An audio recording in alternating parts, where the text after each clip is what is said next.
Please answer, Ethan. This could be your child's final moment. Her voice tightened, trembling, weighted with despair and fear. Ethan Rohr, the most ruthless kingpin in Chicago's underworld, stared at the phone, vibrating relentlessly in his hand.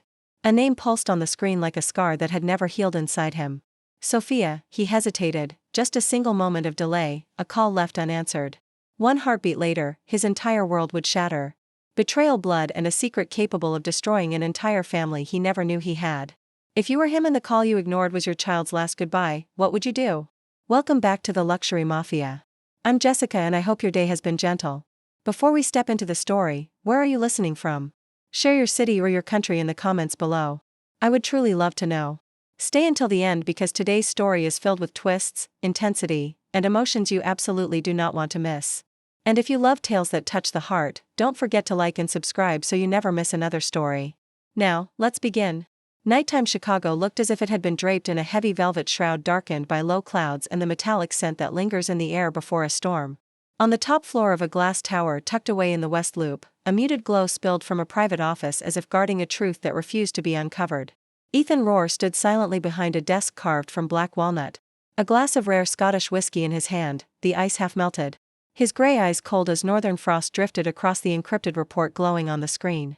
Numbers maps names a quiet pulse of a blood-stained empire he had built with unyielding precision. No one called Ethan Rohr unless it was life or death. He had no family, no ties, no Sophia. At least that was what he believed. The vibration of the phone cut through the stillness like a blade. He did not look immediately. Ethan Rohr did not respond to instinct. He moved only when necessary, never from emotion, but the ringing continued, persistent, heavy, almost pleading. Finally, he glanced down. Sophia Lane. Her name glowed against the cold white light of the screen, like a ghost rising from the past. It had been 6 years since he last heard her voice, since he walked out of her life as a way to free her, or perhaps to escape. Back then, she never knew who he truly was. Never knew how deeply violence and vengeance carved through his world. He left to give her peace, or so he convinced himself. But now, why was she calling? Why now? Why did it feel as though every cell in his body was sounding an alarm, a fatal instinct whispering from within? The phone vibrated once more, then stopped. Ethan tightened his grip around the glass. His hand trembled slightly, a rare crack in the armor of a man who controlled everything around him. He did not answer. He chose silence. And that was the first moment of the night he would spend the rest of his life paying for. Thank you for staying with me through today's story. If you are still listening at this moment, it means you are like me, someone who cherishes stories that reach deeply into emotion and into the quiet corners of the soul. Don't forget to like, subscribe, and share this video with friends or loved ones. Anyone you believe might also need a story to listen to connect with, and perhaps to heal from. I truly want to know where you're listening from today. Please leave a comment with the name of your city, your state, or your country below. Every time I read your comments, I feel that this storytelling journey is no longer a solitary path, but something that is slowly weaving itself into many hearts around the world. And if you are ready, I'll see you in the next part of this story, where secrets begin to unfold and tears may fall at any moment. Ethan remained standing there, unmoving in a room swallowed by shadows, and silence touched only by the sound of rain beginning to tap against the wide glass panels behind him. The whiskey in his hand was still full, though the ice had long melted without him noticing. He stared at the phone screen that had gone dark, empty now, reflecting only the cold, expressionless shape of his own face. A vague unease crept through his body, the way a slow, poisonous mist might cling to the lungs and heart. Yet Ethan did not move. Outside, thunder rolled in the distance. Inside him, old memories roared just as violently. Sophia. She had once been the only person capable of shaking the walls he built around himself. A young woman living in Oak Park, far from the underworld he belonged to. She loved him before she knew who he truly was. And he left her the moment he realized that loving her meant placing her in danger. He offered no explanation, leaving behind nothing but an absence he had never dared to face. She never called after he disappeared. No messages, no anger, no goodbye. And yet tonight, her name had flashed on his screen for the first time in 6 years. Ethan swallowed hard, feeling a thorn lodged in his throat. He wondered where she was, if she was safe, if she was in pain, and why her voice echoed so clearly inside his mind. Please answer, Ethan. This might be your child's last moment. He closed his eyes and exhaled through his nose, trying to extinguish the invisible panic tightening inside his chest. His child? No, that was impossible. She never said a word, or at least he had never heard her say it. Had she, after all these years, borne a child? His child. Ethan shook his head as if rejecting the very emotions rising within him. No, he could not think that way. He had no right. He was the man who abandoned her, vanished without explanation, leaving her to face the world on her own. How could he allow himself the comfort of concern? But logic could not overpower instinct. Questions flooded his mind like a river breaking through a shattered dam. What if the child was truly his? What if something terrible was happening? And what if this truly was the last time? He turned toward his desk and set down the glass. His palm was damp, though he did not know whether from sweat or from guilt leaking through him like a colorless toxin. He looked at the phone again. The screen remained black. No more calls. The silence now felt more terrifying than the gunfire he had heard during the bloodiest operations of his life. Once again he saw her name carved in his thoughts like a burned mark on his heart. Sophia, a gentle name once the only refuge for whatever fragments of him still resembled a human being. He lifted his hand to call her back, then stopped. His fingers trembled, not out of fear, but because he did not know what he would hear on the other end. Would it be crying, screaming news of death, hatred, or nothing at all? He hesitated, and in that hesitation, he realized it was killing him second by second. Ethan was a wolf, always decisive, always striking before his enemies, always one step ahead. But this time, emotion had turned him motionless. And that frightened him more than any bullet that had ever grazed his skull. The phone stayed silent. She did not call again. Perhaps it was already too late. Perhaps he had missed the one thing that mattered most in his entire life. And he knew that if this silence stretched on for even another minute, he would never forgive himself. Yet somewhere else, miles away from him, the worst was truly beginning. And it was not waiting for anyone, not even a cold-blooded kingpin like Ethan Rohr. At the same moment, more than 20 m west of Ethan's office inside a cramped emergency room of the regional hospital in Oak Park, Sophia Lane was kneeling over the edge of a hospital bed, her hands wrapped around the small, cold fingers of Leo. Her face had gone pale. Her hair damp with sweat and clinging to her forehead. She could feel nothing except the frantic pounding of her own heartbeat and the irregular beeping of the monitor flickering beside her. The child lay still breathing weakly, lips tinged with blue. Only a short while earlier he had tried to smile at her, asking in a faint whisper, "Mom, who is my father?" She had not answered. She had never dared to answer because the truth was too cruel, too dangerous, too far from the safety she fought to give him. Sophia had lived 6 years in silence, raising her son alone, hiding the identity of his father as a way of protecting both of them. She once believed Ethan should never know Leo existed because his world had no place for a child, and even less for a mother who had no armor. But fate rarely honors the lives we try to build. 3 days earlier, Leo developed a fever, a high, unexplained fever that no medication could bring down. Then he vomited. Then he seized. Doctors shook their heads. His blood worked chaotic signs of poisoning from an unknown source. They rushed him into the emergency room. In her panic, Sophia called Ethan. 6 years without a single word yet. She had never deleted that number. She had prayed for a miracle. She wanted Ethan to know he had a child. She did not need him to take responsibility. She only wanted, if this was the final moment, for Leo to be known by his father, for a small piece of truth to be acknowledged, for a fragment of the boy's heart to be connected to the blood from which it came. Even if only for an instant, but Ethan had not answered. The call ended after several long rings and fell into a dry, merciless silence. Sophia felt as if the air had been drained from her chest. She wanted to scream to call again, but the doctor stepped in and handed her forms. They needed to run urgent tests, possibly insert a breathing tube if his condition worsened. Her hand trembled as she signed her name. Her name, not his, not the name Rohr. Leo did not carry his father's name. Sophia had never allowed it. She sat back down and pulled out her phone, staring at the screen. No messages, no missed calls. Ethan still had not called back. A part of her was angry, but the larger part felt a dull, corrosive ache spreading through her like leaking acid. She knew who he was. She knew he was not a man moved easily, not someone who reacted out of softness, but she had hoped.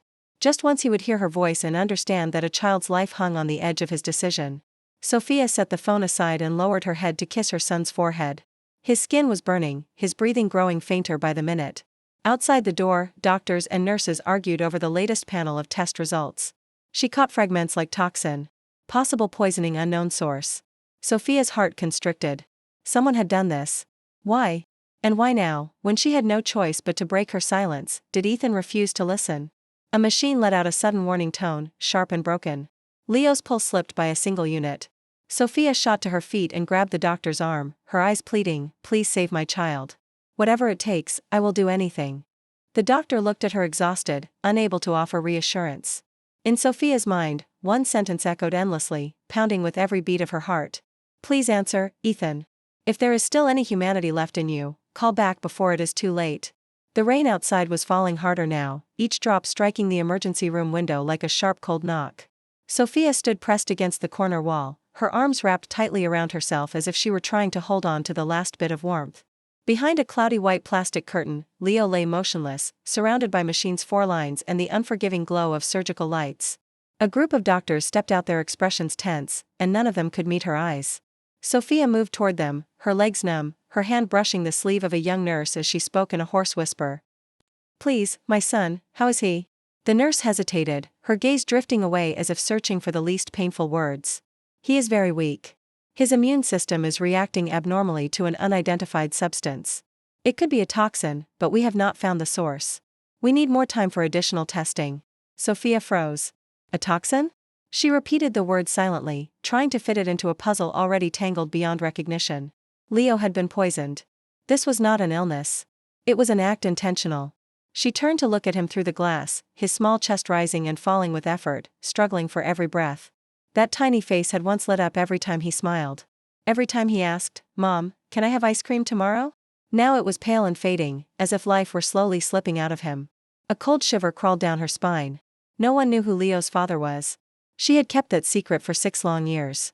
There was no document with Ethan Rohr's name. She had never told her friends, never told family, not even the doctors. But that did not mean that someone else did not know.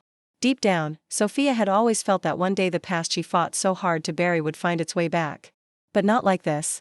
Not through the fragile body of her child, and not in a cold room that felt like a chamber awaiting its final verdict. She pulled out her phone again, still nothing. No reply, no message, no missed call. Ethan remained silent. She bit her lip, forcing back the tears, then turned away. She could not wait any longer. If the hospital could not determine the source of the toxin, she would have to do it herself. Sophia strode to the nurse's station and demanded to speak directly with the attending physician. She wanted the detailed lab results, a list of every single thing Leo had eaten, drunk, or touched during the past week. Her voice was firm, her gaze so unwavering that the staff looked at one another in confusion and unease. When they refused, she did not step back. She stood there repeating her questions, refusing to move until the senior physician reluctantly came out to speak with her. Sophia pulled him into a corner of the hallway and showed him a photo of a bottle of orange juice Leo had drunk that morning, a bottle that had been sitting in the refrigerator overnight. She had not thought anything of it at first, but now everything looked different. She asked him if someone could have slipped something into it, if that could have been the source of the toxin. The doctor looked at her skepticism, slowly shifting into concern. He said he would request additional testing from the lab. Sophia nodded, clutching her phone so tightly her knuckles turned white. It was all she could do. But inside, her suspicion was becoming painfully clear. This was no accident, and the only person who could truly help her uncover who was behind this was Ethan. She looked at her phone again, her eyes no longer carrying hope, but something closer to a warning. "If you do not call back, I will come find you. And this time, I will not come only with the truth. I will come with the fury of a mother who has stayed silent for far too long." The phone rang at 3:12 in the morning. It was not an alarm. It was not an internal call. It was an unfamiliar number glowing across the dark screen of the phone, resting on the black walnut desk where Ethan Rohr still sat alone. The dim light casting a stone-cold sheen over his face. He had not left the room since Sophia's call, had not eaten, had not drunk a sip of water, only sat in silence as if time itself had frozen around him. When the phone rang, Ethan merely glanced at it. A part of him wanted to ignore it the way he ignored so many things. But a deeper part of him, nameless and beyond reason, urged him to answer. He lifted the phone to his ear without speaking. On the other end was a woman's voice, professional yet uneasily uncertain. "Hello, I am a nurse from the pediatric department at Oak Park Regional Hospital. I am calling on behalf of Ms. Sophia Lane." Ethan tightened his grip on the phone. His heartbeat thundered through his chest like war drums. His reply came low and rough. "What happened?" The nurse hesitated before continuing. "Ms. Lane asked us to contact you. Her son, Leo Lane, is in critical condition. He has been poisoned. Source unknown." Ethan stopped breathing.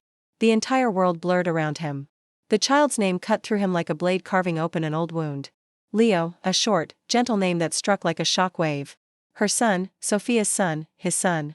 The nurse continued, unaware that the man on the other end had just felt something inside him rupture. "The boy's condition is deteriorating rapidly. Ms. Lane said, you are the only legal guardian if anything happens. She asked that we call you." That sentence made Ethan shoot to his feet, the chair scraping violently against the wall. He strode toward the window, staring down at the city, drowning beneath heavy sheets of rain, gripping the phone harder.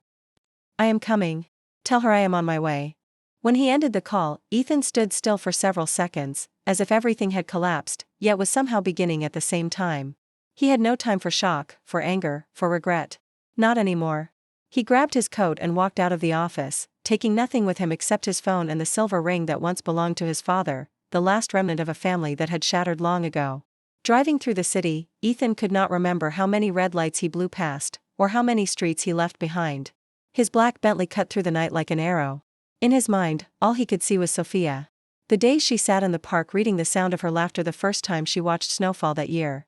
He remembered the strict order he had given to his entire network the day he left. Sophia Lane is a ghost. No surveillance, no updates, total separation. He had blinded himself on purpose, believing that total ignorance was the only way to ensure his enemies never traced her through him. But now he understood that silence had been a fatal error. And now there was another face, a boy he had never known existed. Leo, how could he not have known? How could he have been blind to the one thing that should have mattered above all else these past 6 years? And why? Why had he not answered the call? When he arrived, the hospital gate had already been opened. A security guard recognized his car and simply nodded. Ethan rushed into the main lobby where the harsh white light against the cold tile made everything feel even more unsettling. The reception desk guided him to the pediatric wing. A young nurse hurried toward him and pointed down a long hallway. "Miss Sophia is in room 32. Ethan did not speak. He simply nodded and walked, his footsteps weighted with the gravity of his past and the guilt pressing on his shoulders. When he reached the door, it was slightly ajar. Inside, the steady beeping of machines filled the air. He pushed the door open. Sophia stood beside the bed, her back to him. On the bed lay a small, fragile child, thin, pale, eyes closed. He did not need to ask. He did not need anyone to confirm it. Ethan's heart knew instantly that the child was his son. And in that moment, everything, every shield he had ever built, every illusion of strength he ever believed in collapsed entirely. The rain had not stopped when Ethan stepped out of the hospital room, his face pale, but his eyes burning with fire. He had stood beside Leo's bed for nearly an hour, watching the unconscious child, lying there with ashen, skin-dry lips and hands as cold as ice. Sophia had not cried. She simply sat there holding her son's hand, her gaze empty yet strangely unbreakable. When Ethan touched her shoulder lightly to tell her he would step out for a moment, she did not turn, only nodded faintly. There was nothing left to say. Everything was clear. That child was his, and someone had tried to kill him. Ethan strode through the hospital corridor with his phone pressed to his ear. On the other end was Jonah Park, his most loyal lieutenant, the man he trusted to manage the vast underworld network stretching from the docks to the southern gambling rings of Chicago. When Jonah answered, Ethan's voice came low and thunderous. "Get me the security footage around Sophia's place from the past 3 days. Check every person who approached the apartment, especially delivery workers, maintenance staff, paramedics, anyone unfamiliar," Jonah asked. "Did something happen, boss?" Ethan replied sharply. "They went after my son. Find them." Jonah fell silent for a few seconds before murmuring, "Understood." Ethan ended the call, opened his car door, and slid behind the wheel. The black Bentley roared to life and shot out of the lot. Rain hammered against the windshield as if the sky itself had turned violent. But the storm inside Ethan was far worse. He did not know who had done this, but he knew one truth. This was no accident, not coincidence. This was a message, a direct strike, and it was a fatal mistake because no one touched the blood of Ethan Rohr without paying a price. Merging onto the highway, Ethan's hands tightened around the steering wheel. His mind raced through old enemies, crews he had dismantled, men who once swore revenge. But then one name cut through the chaos with razor clarity. Marcus Deline, a former partner, once his right hand, who betrayed him 4 years earlier before vanishing without a trace. Ethan had spared Marcus then because of Sophia. Because at the time she had been pregnant, though Ethan had never known. But Marcus had known. He always knew. And if there was anyone cruel enough to poison a child and smart enough to do it without leaving a trail, it was Marcus. Ethan activated the Bluetooth and ordered, "Call Cassie Central Surveillance Unit." When Cassie picked up, he gave rapid instructions. Track any activity connected to Marcus Delane in the past 24 hours, especially movement in shadow accounts or money funneled into shell companies. If he is in Chicago, I want every step he has taken. The woman replied quickly. "Understood. I will start immediately." Ethan ended the call, switched lanes, and headed toward the old warehouse district near the river, the place where he and Marcus once met countless times as allies. Inside him churned a storm of fury and fear. He had once believed he had nothing left to lose, that walking away from Sophia was a form of mercy for both of them. But now he understood he had abandoned the most important part of himself, a family, a son, and the only woman who had ever taught him what it meant to love. The rain grew heavier, lashing the windshield as though trying to hold him back. But Ethan did not slow. This time he was not running from his past. He was hunting it, and he swore to himself that whoever had put Leo in that hospital bed would pay, not only in blood, but with everything they had ever loved. The black Bentley made a sharp turn at the corner of 35th Street, its tires screeching across the wet pavement, reflecting the flickering red glow of storefront signs lining both sides of the road. Ethan had found no trace of Marcus at the abandoned warehouse district, as he had hoped, nor had the surveillance teams uncovered any hint that Marcus had left the city. The deeper Ethan pushed into the Underworld's channels, the more he sensed something was wrong. Every trail was too clean, as if someone had cleared the path in advance. Marcus was not hiding. He was waiting. And meanwhile, Leo was suspended between life and death. Ethan's hands tightened around the steering wheel until his knuckles turned bone white. Every passing minute felt like another blade driven into his heart, every street flashing past his window, a reminder that he had arrived far too late to protect the one thing that mattered most. When the hospital gates of Oak Park appeared ahead, the clock on the dashboard showed 4:17 in the morning. The rain had lightened to a mist, but the air was still thick with cold tension. Ethan cut the engine and stepped out. His suit still carrying the faint scent of gunpowder from another life now blurred by the rain. He moved through the main hallway, each step echoing sharply in the quiet. A hospital at night was never noisy. It felt like a place suspended between life and death, where every emotion was compressed into the tight breath of someone waiting for news that could break them. Ethan headed straight for the reception desk where a nurse from the previous shift immediately stood upon seeing him. Recognizing the look in his eyes, she spoke softly, almost in a whisper out of respect for the severity lingering in the emergency ward. "Leo is still under critical observation. The doctor is waiting for you. Please come with me." Ethan nodded and followed her through a long narrow corridor that seemed to stretch on endlessly. The fluorescent lights above flickering rhythmically in a way that made one want to shout just to break the suffocating stillness. When they reached the attending physician's room, the door swung open, and Sophia was already inside. She wore a thin hospital-issued coat, her hair tied back hastily, her face pale, but her eyes unwavering, fierce with the defiance of a mother holding on to her child one fragile second at a time. No tears, no trembling, only resolve. Their eyes met, and for a moment time slowed. No words were needed, no explanations. They understood each other through the shared pain that weighed on both of them. Ethan stepped closer, his voice hoarse, strained with cold and fury. "Any news?" Sophia handed him a newly printed lab report, the ink still fresh. Ethan scanned it quickly. A single chemical compound appeared 3 times. An extremely rare substance nearly extinct on the market. Ethan knew exactly what it was. A toxin Marcus had used in an internal purge years before, detectable only through a triple-layer deep analysis. Only Marcus, and this was his message, Sophia whispered, barely able to remain standing. "I tried to keep Leo away from everything. I did everything I could." Ethan looked at her, and for the first time in 6 years, he had no words. No apology could reach far enough. No reason could erase the agony in her eyes. He simply reached out and took her hand, gripping it gently. "We will not let our son die. I promise." She did not speak. But for the first time, she did not pull her hand away. And in that moment, a nurse rushed toward them breathless. "The doctor needs both of you in the emergency room now. Leo's condition is worsening." Ethan released her hand, his eyes darkening. He turned and strode swiftly toward the familiar room where a small heart was fighting for every second of life. And this time he would not walk away again. The emergency room doors burst open, the sharp white light slicing into the hallway like a gleaming blade. Ethan and Sophia rushed inside, their hearts threatening to split apart as they saw doctors and nurses crowded around the small bed in the center of the room. The monitors beeping filled the air, each uneven, piercing sound, announcing how thin Leo's life had been stretched, trembling like a frayed thread. On the bed, the child's tiny body seemed nearly swallowed by a maze of wires of VOR lines and medical equipment. His face was ghostly pale, his lips bluish, his eyelids barely closed as if he were slipping into a dream with no path back. One doctor checked his pupils and shook his head gently to a nearby nurse, while another pushed medication into the 4 line. Sophia rushed to the bedside and clasped her son's hand, tears rising, but somehow held back. "My boy, I am right here. I am not going anywhere. Please open your eyes." Ethan stood at the foot of the bed, staring at the child he had never held, had never heard call him father, now fighting for his life. A crushing weight settled over his chest. He had watched countless men fall, had given orders that ended lives, but never, not once, had he felt this helpless. No one in the room spoke aloud, but the urgency and growing despair poured into the air like rising floodwater. Suddenly, the heart monitor let out a string of erratic tones, the waves on the screen thrashing violently. A doctor shouted for a cardiac stimulant, and a nurse scrambled to prepare the syringe. While Sophia clung to Leo's hand, whispering prayers she did not have the strength to form fully. Ethan stepped forward, standing on the opposite side of the bed, his eyes locked on that small, motionless face. In that instant, memories of his own childhood stormed back. The father murdered before his eyes, the mother who vanished without farewell. A boyhood shattered by violence and shadows. He had sworn never to have children, never to let another innocent life grow up in a world like his. Yet fate had brought Leo to him only to try to take him away.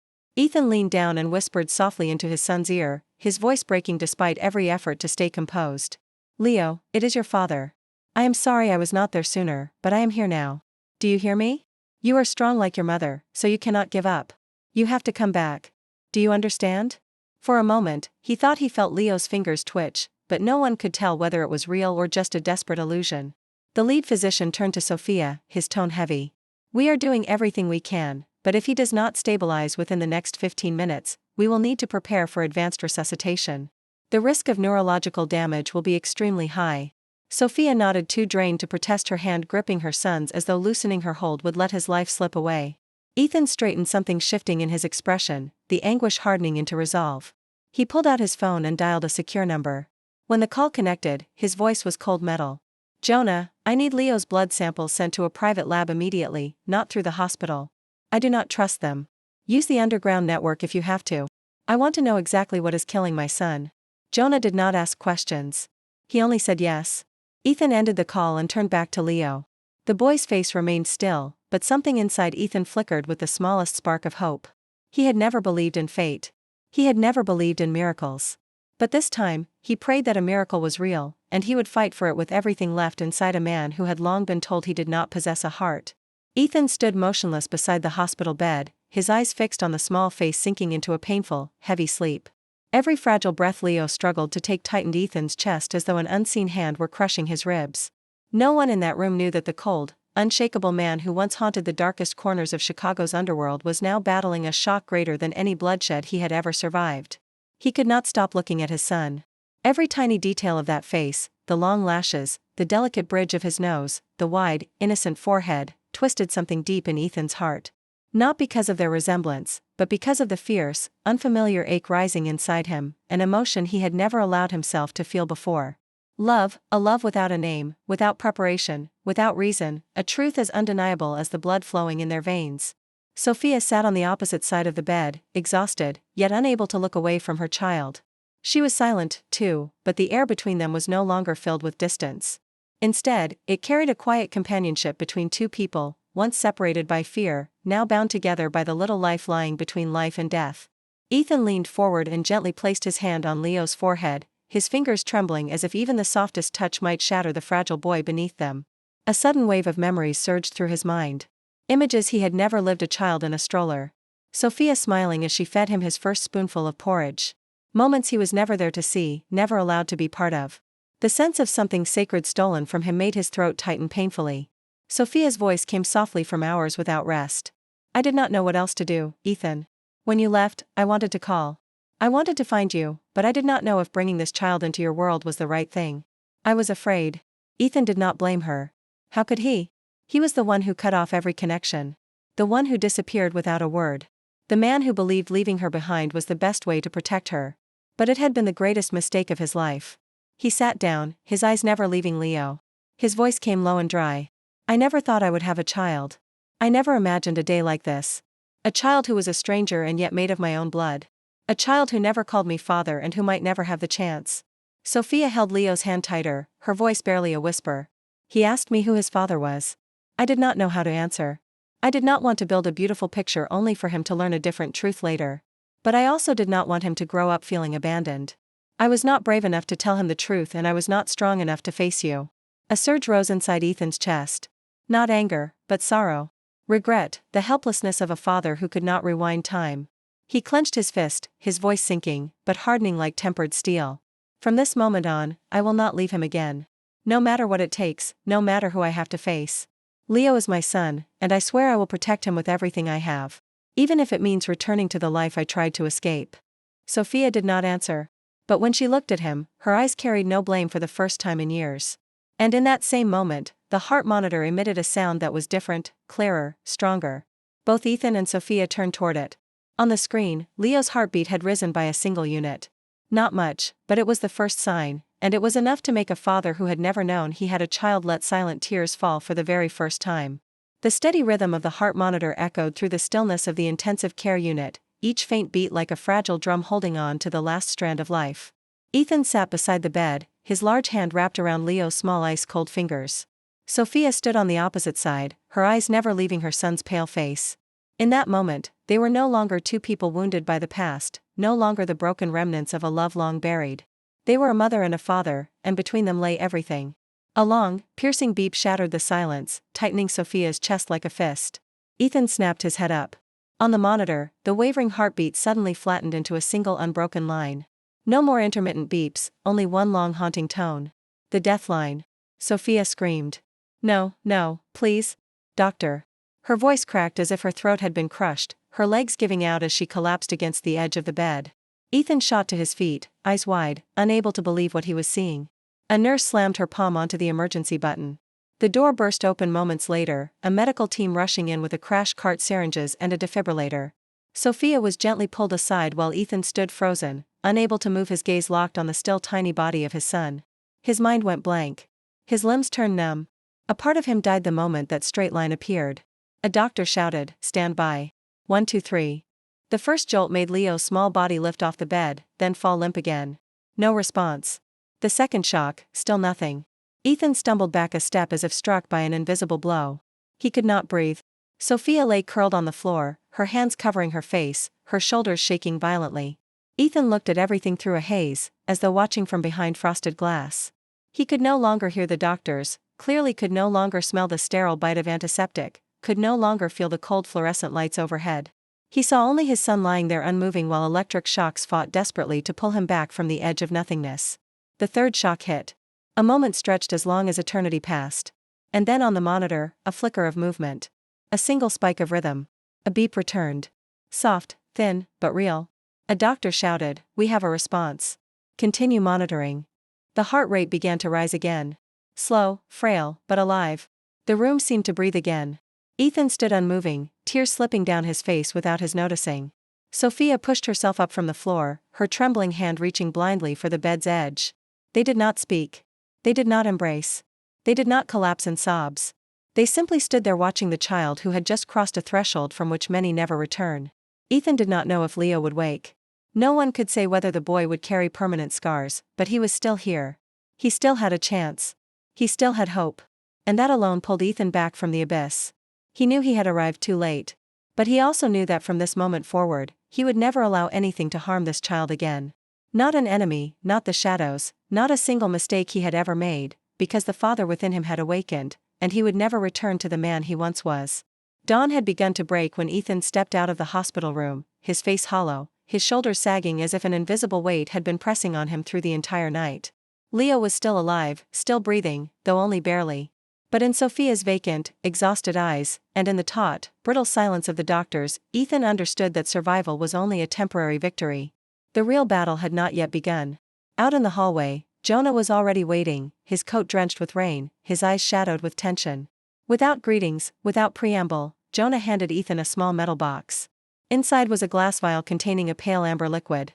It had come from the private laboratory Ethan trusted above all others, delivered overnight through a discreet network. Ethan opened it, staring at the vial as if looking long enough would reveal the entire truth lurking inside. The toxin had been identified as an extremely rare variant of atropine fused with an extract from water hemlock, a compound used in ancient European assassinations.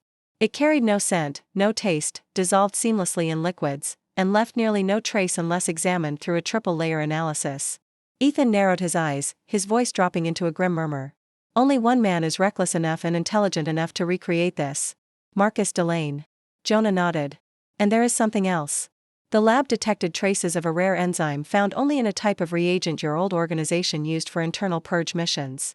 It cannot occur naturally. Which means this toxin is not just a warning. It is an accusation. Ethan stood still for several seconds before turning to Jonah. Can we trace the original batch? Who made it? Who transported it? Jonah shook his head. Everything went through an intermediary. No names, no locations. But there is something strange. Before this toxin reached whoever ordered it, it was tested at a pharmaceutical lab in New Jersey owned by Elvin Farmch. Ethan's brow tightened. Elvin. The name had never been tied to the underworld, but he knew better than to believe in coincidences. Behind a polished pharmaceutical giant could be anything, and if Marcus had ties to Elvin, this was no longer a personal vendetta. Footsteps echoed softly behind them. Sophia approached holding a hospital printout in her shaking hands. She said nothing, only handed it to Ethan, her eyes carrying pain and a simmering fury barely held back.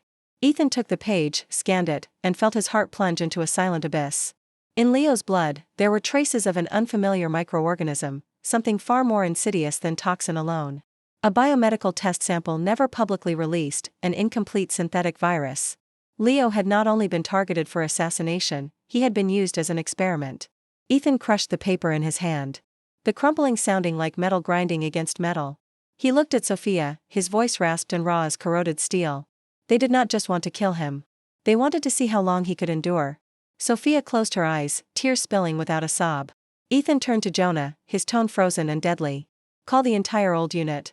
I do not care if we have to tear Chicago apart or burn an entire pharmaceutical empire to the ground. I want Marcus Delane in front of me within 24 hours. Alive or dead. And if anyone else is involved, I want every name. Jonah nodded once, pulled out his phone and disappeared into the corridor. Sophia remained beside Ethan without asking anything more. Between them, there were no questions left about the past. Only one undeniable truth. Their son had been turned into a pawn in a merciless game, and they would never allow it to happen again, no matter the cost. That afternoon, as weak sunlight filtered through the frosted glass along the hospital corridor, Ethan sat alone in the waiting room outside the intensive care unit. Sophia had fallen asleep beside Leo after nearly 30 hours without leaving her son's side. Ethan could not bring himself to wake her, nor could he walk away. In his hands was a stack of documents Jonah had delivered printed on thick paper, marked with the red seal of Ethan's private underground network files that would never appear on any legitimate system. A detailed analysis of Elvin Pharmaca's financial history, its shareholder registry, and its hidden asset transfers. One familiar name surfaced in the authorization stamp on a transaction linked to the laboratory in New Jersey. Catherine Rohr. Ethan went still. Catherine was his cousin, the girl he had grown up with in an orphanage on the outskirts of Springfield. After he left the orphanage and descended into the underworld, she was the only person he kept in contact with, the only one he trusted enough not to sever completely. Catherine had chosen a different path. She studied biochemistry, became a researcher, always saying she wanted to create something that saved people, not destroyed them as Ethan once did. But why was her name embedded in the systems of a corporation tied to the toxin that nearly killed Leo? Ethan felt his chest tighten painfully. Impossible. Catherine could not have done this. She was the last family he believed he could trust. But he knew better than anyone that the most dangerous enemy was always the one closest to you. He picked up his phone and called Jonah. His voice was glacial. I need every trace of Catherine's communications for the past 6 months. Emails, phone calls, financial transactions, travel records, even fingerprints if necessary. Leave nothing out. Jonah was silent for several seconds before answering quietly. Are you sure? She is your family. Ethan closed his eyes, his voice cracking like stone splitting. Family does not poison children. Check it. He ended the call and stood walking into the hallway. His mind swirled with memories. Catherine calling him Big Brother. The handwritten letters she sent while he hid in a frozen warehouse in Baltimore. The way she had told him during their last meeting by the Hudson River. That even if the world saw him as a monster, he would always be the protector of her childhood. But if she had used that trust to mask her own scheme, forgiveness no longer had a place. That night, Jonah sent an audio file extracted from a coded call made 3 weeks earlier. The woman's voice in the recording did not tremble, did not hide. It was familiar, gentle, slow, yet sharp as ice. Everything has been tested on subject L54. The child is responding better than projected. If the results hold, we can expand the trial to 20 units. Ethan went still, his eyes fixed on the blank wall. Subject L54, Leo. Catherine had monitored his son as a specimen, had assigned him a code like a piece of laboratory equipment. Not Marcus, not some distant force, but the one person he believed would never betray him. Sophia stepped into the hallway and found Ethan sitting motionless, the phone still in his hand. She meant to ask what had happened, but when she saw his bloodless face, the hollow shock in his eyes, she understood before he spoke. Ethan did not look at her. His voice was low and broken as though rising from the bottom of an endless pit. My cousin Catherine, she is behind this. Sophia froze. 1 second, then 2. Her hand pressed over her heart as if to keep it from breaking. No one said a word, but both of them knew the battle ahead was no longer only about saving Leo's life. It was about exposing the rot festering within their own bloodline. Night settled over Chicago with a thin veil of mist like the cold breath of a ghost lingering at the edge of the city. Inside the hospital, the corridors gradually emptied, leaving only the steady hum of machines whispering like the passage of time. Ethan sat alone in a small monitoring room beside the emergency ward. A laptop open in front of him displaying streams of decoded data from Elvin Pharmaca's internal system. Jonah sat beside him, his eyes bloodshot from 2 days without sleep, fingers still tapping urgently across the keyboard. A soft beep sounded. Jonah frowned and opened a newly extracted folder. An audio file, no known source, no identifiable IP address. As if it had been sent from nowhere. Jonah looked at Ethan, awaiting a command. Ethan nodded. Play it. The distorted noise that followed was tangled with a woman's voice, low and steady. Despite the static unmistakable even through the interference. Catherine. Her words carried no attempt at persuasion or apology. They were a warning, even a challenge. If you are hearing this, it means I am further along than you ever imagined. I do not need your forgiveness. I do not need you to understand. I only need you to know that Leo is the key, not just for me, for everything this world is about to face. Do not try to save the boy unless you are ready to confront the entire truth. And do not think I do not know you are tracking me. You will not make it in time. The message ended with a soft laugh cold enough to chill bone. Jonah cursed under his breath, his face going pale. Ethan said nothing, but his eyes darkened, sinking deep like a collapsing star. He rose and walked out of the room like a gust of icy wind. Down the hallway, dim golden lights stretched toward the far end where Sophia stood with her back against the wall, holding a notebook of Leo's latest vitals, updated by a nurse. When she saw Ethan approaching, she moved as if to step toward him, but the look in his eyes made her stop. No words were needed. She knew something had shifted. Ethan came closer, his voice rough and solid as stone. Catherine sent a message. Not an apology, a threat. She knows we are tracking her, and more importantly, she believes Leo is the key to something far larger than a child's life. Sophia gripped the notebook so tightly her knuckles whitened. Fear mingled with rising anger in her eyes. A child fighting to survive and someone dared to turn him into a pawn in a diseased game. Ethan nodded. It is more than experimentation. It is part of a larger plan, a strategic move. And Catherine is not acting alone. She has a network. She has power. She can manipulate data, erase trails by entire systems. Jonah rushed over breathless. More data came through. Her system is encrypted with a security tier accessible only to an internal elite group at Elvin. And there's something else. The account sending the audio file is not hers. It originated from a relay server in Hungary. Ethan narrowed his eyes. Hungary was one of the major transit points for the illegal bioweapons market. That meant Catherine was not just a link. She was a coordinator, or worse, the center of it. Sophia spoke softly as though trying to steady herself. What about Leo? What can we do? Ethan looked at her, his eyes filled with unshakable resolve. We find her entire network. Track it from Elvin to Hungary to every collaborator. And before Catherine can strike again, we end this. That night, Ethan never left the hospital. He sat beside his son until dawn, his hand wrapped around Leo's small fingers, watching the slight flutter of his eyelids, the faint sign of life returning. He knew the battle ahead would be brutal. But he was no longer the cold, solitary kingpin he once was. He was a father, and a father does not retreat when his child is in danger. Not from enemies lurking outside, and not from the shadows within his own blood. The early morning rain tapped sharply against the glass panels of the 13th floor corridor as Ethan walked with heavy yet purposeful steps. In his hand was a blueprint of the hospital's internal hallways and technical subble, something Jonah had just hacked from the maintenance server. Catherine had been right in her recording. He would not make it in time. And that meant something had already been set in motion here, not elsewhere.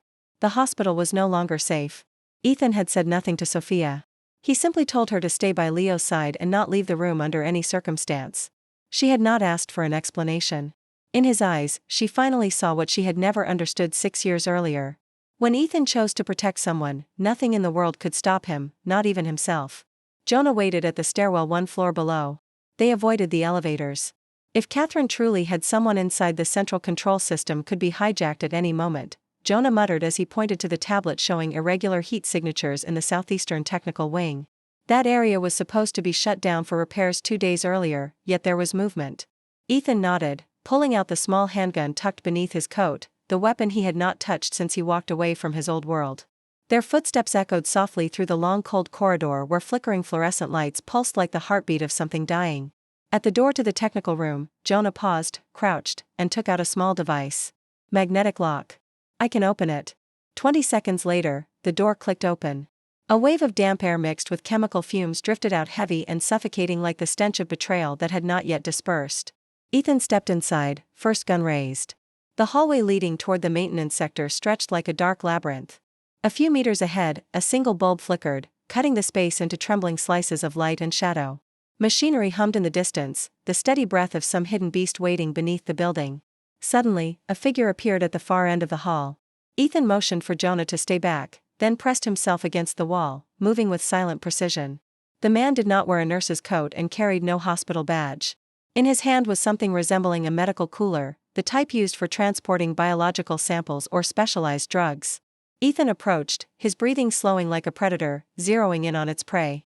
When only 10 meters remained between them, the man stopped and turned his head slightly as though he had known Ethan would come. The face was familiar. Trent, one of Marcus Delane's former underlings, a man Ethan remembered sparing during an operation in Seattle. And now he was here carrying something that could be the final threat to Leo. Ethan did not ask questions. He did not issue warnings. He fired. The bullet sliced through the air and struck Trent's left shoulder, sending him crashing to the ground and the cooler skidding across the floor. Jonah rushed forward, seized the cooler, and checked inside. 3 unmarked vials sealed with specialized medical tape. Trent writhed on the ground, blood spreading across the old tiles. Yet he was laughing as though victory were already his. Ethan crouched, gripping the man's collar, his voice a low growl. Who else? How many people are inside? Trent gasped, then hissed through clenched teeth. Too late, Ethan. She already has what she needs. And now all of you are just bait. A small explosion echoed from somewhere deep in the building. The sound carrying through the ducts from the direction of the main corridor where Leo's room was. Ethan and Jonah locked eyes, their hearts stopping for a breath. No words were needed. They turned and ran, sprinting back through the cold white maze of the hospital, racing against time and against a truth rising from the shadows to meet them. The shrill scream of alarms cut through the hospital corridors as Ethan and Jonah sprinted back from the technical wing, each pounding footstep echoing like a violent warning against their ribs. The air was thick with antiseptic and faint smoke drifting from the small explosion on the 13th floor, mingling with the rising panic of medical staff scattering in every direction. But Ethan did not slow, did not ask, did not glance back. Every step he took was a step closer to the edge of life and death. When they reached the main hallway, Leo's room stood empty.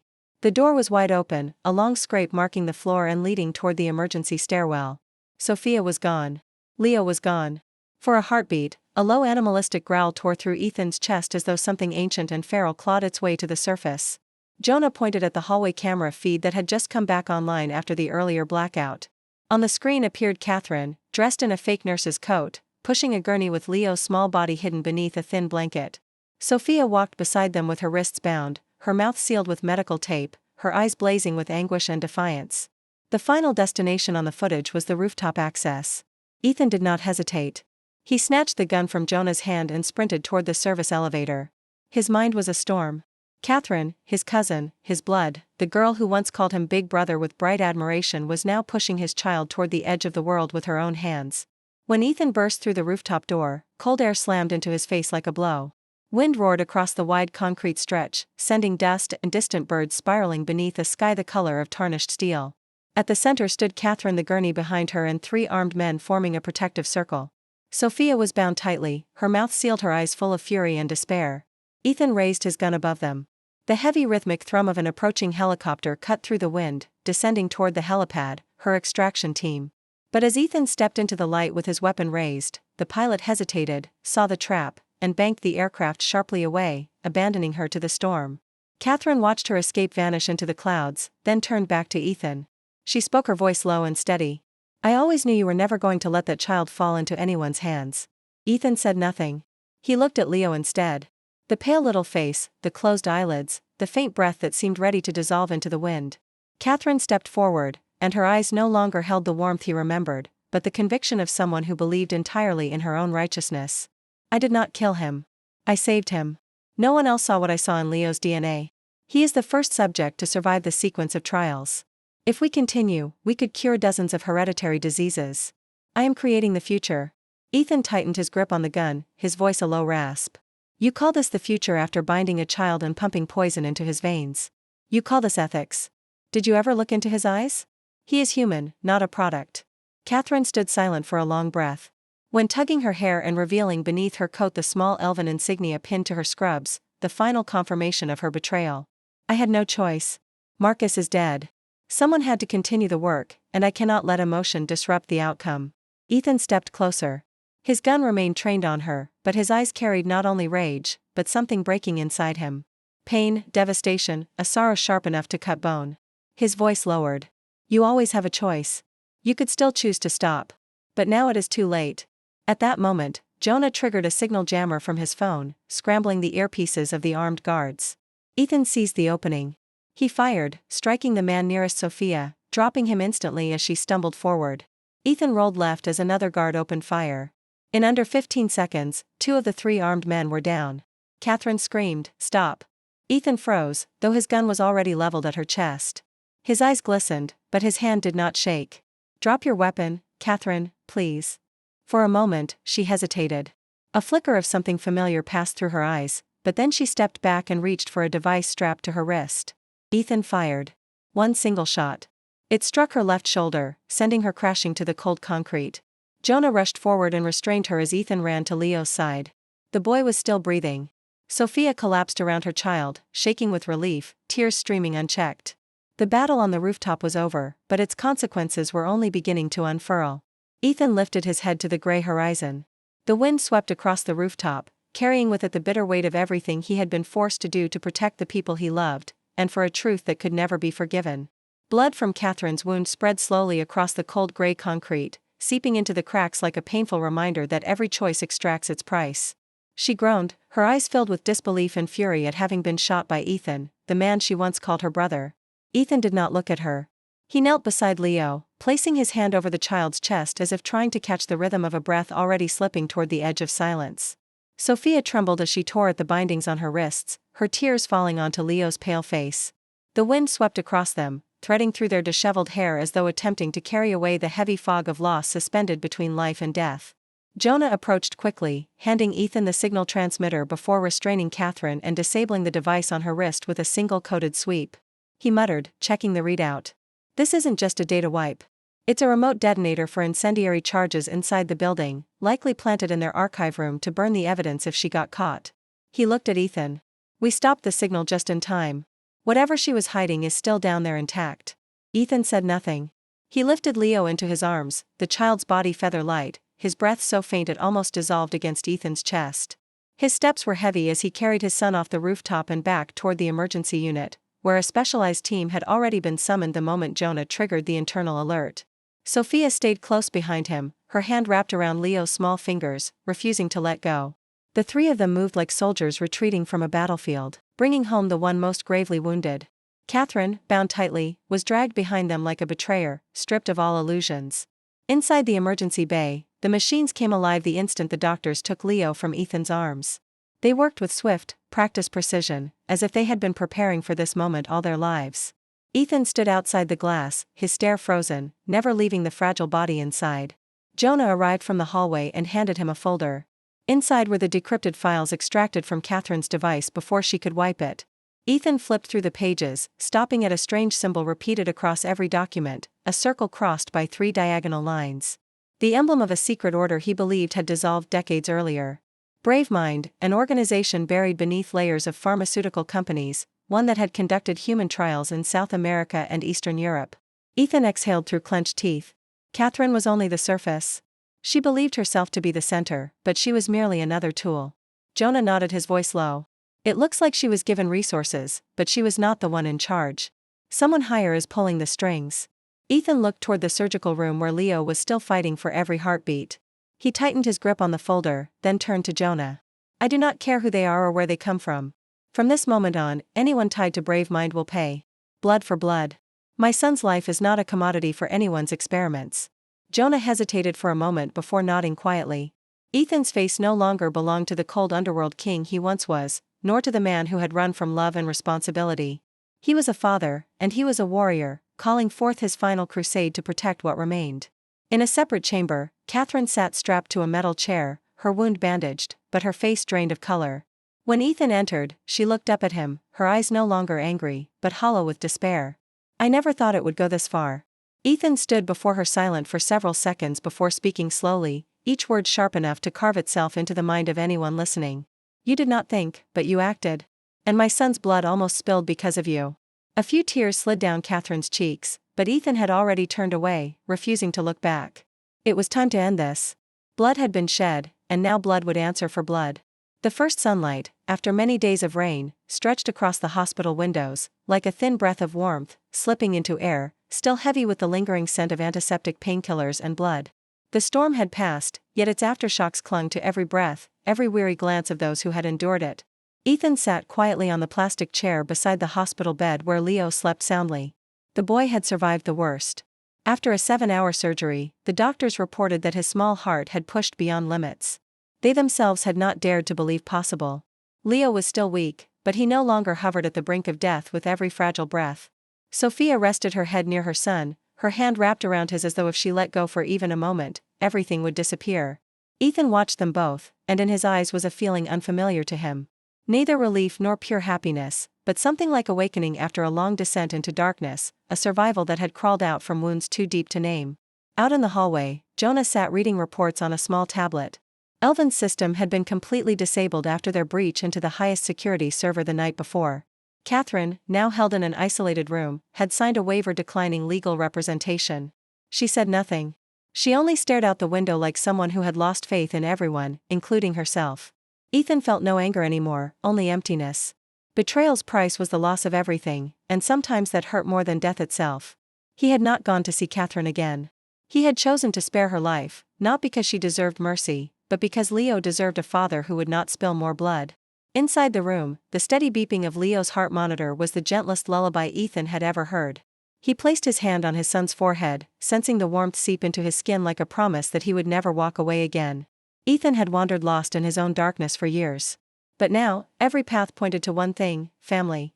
Outside the hospital, the media had begun whispering about an internal investigation involving a chain of major medical centers tied to Elvin Farmak. Bravemind had not yet been exposed, but they now knew someone was following their trail. Ethan would not stop. He had once survived by becoming a creature hidden in shadows. Now he would use those very shadows to carve a path of light for Leo. Sophia placed her hand on his shoulder, offering a soft smile, her eyes still red but clear. "I never thought we would ever sit here together after everything." Ethan did not look at her, but he tightened his hand over hers. He was not a man skilled with gentle words, but Sophia understood. In that silence, there was love, there was regret, there was a promise. Jonah stepped into the room and handed Ethan a small scrap of paper found in Catherine's pocket when she was detained. A hurried message scribbled in red ink. "Bravemind will not stop here. There are more children and they are not as lucky as Leo." Ethan read the message again and again, then slipped it into his jacket. He knew the storm had only just begun. But at least now he had risen after being struck down. After a storm, the sky is not always clear, but the light always returns even in the faintest form. And Ethan, Sophia, and Leo, 3 fractured souls once scattered between 2 opposing worlds, now sat together as a family, imperfect, but whole enough, and exactly what they needed to keep moving forward. That afternoon, Chicago seemed to sink into an unfamiliar silence.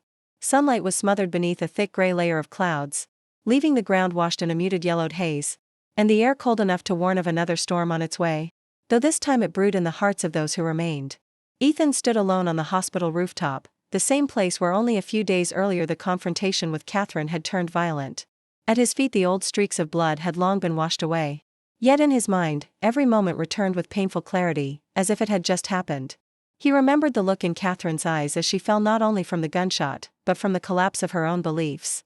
Blood bound by family had spilled because of misguided conviction, and though he never said it aloud, the ache gnawed at him relentlessly. He once believed he no longer knew how to hurt, that a life spent in darkness had taught him how to detach from loss. But Sophia and Leo had pulled him back into his humanity. And once a heart has tasted light again, it becomes more vulnerable than ever. He tightened his grip on the scrap of paper bearing Catherine's message, the one Jonah had found in her pocket. "Bravemind will not stop here. There are more children." Those words cut like a cold blade, reopening old wounds while revealing a new hell Ethan knew he could never ignore. Sophia stepped behind him, holding 2 cups of hot coffee.